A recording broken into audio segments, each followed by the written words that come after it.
আসসালামু আলাইকুম। গতকালকে সেই আলোচিত আসিয়ার মৃত্যু ঘটেছে বগুড়ার। সে 8 বছরের বাচ্চা মেয়ে, যার মৃত্যুতে সারা দেশ আজ ব্যথিত। তার মৃত্যুর আগে শেষবার যখন তাকে হসপিটালে পরীক্ষা করা হয়, সেই পরীক্ষার রিপোর্ট আজকে এসেছে এবং সেখানে একটা চাঞ্চল্যকর তথ্য এসেছে, যা দেখে একজন হৃদয়বান মানুষ কখনো কান্না না করে থাকতে পারবে না। যেখানে আমরা জানি যে ওই 8 বছরের শিশু বাচ্চাকে 2টা জানোয়ার দর্শন করেছিল, কিন্তু আজকে যে রিপোর্ট এসেছে সেখানে দেখা যায় 3টি জানোয়ার সারা রাত পর তাকে দর্শন করেছে। নাউজুবিল্লাহি মিন যালিক। কতটা পাষাণ, কতটা শুয়োর, যাদের ভিতরে শুয়োরের রূহ ঢুকে গিয়েছিল।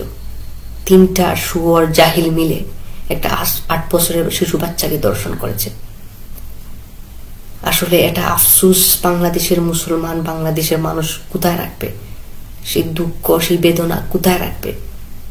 যদি আজকে এই বাংলার জমিনে দর্শকের জন্য কঠোর শাস্তি হতো, বা দর্শকের জন্য যদি কঠোর শাস্তির ব্যবস্থা থাকতো, তাহলে দর্শকরা এরকম করার কোনো দুঃসাহসই পেত না।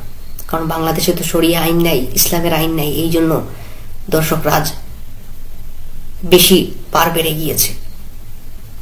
তবে আমাদের আকাঙ্ক্ষা থাকবে সামনে যেন এরকম কোনো আসিয়ার দর্শিতা না হতে হয়। এই জন্য যত দ্রুত সম্ভব আমাদের ধর্মপ্রাণ মুসলমানদের উচিত এই বাংলাদেশে কালিমার পতাকা উড়ানো, শরিয়া শাসন ব্যবস্থা চালু করা। এই পাপ, এই শিরিক কুফর মুক্ত গণতান্ত্রিক থেকে আমাদের জন্য আল্লাহ রক্ষা করেন।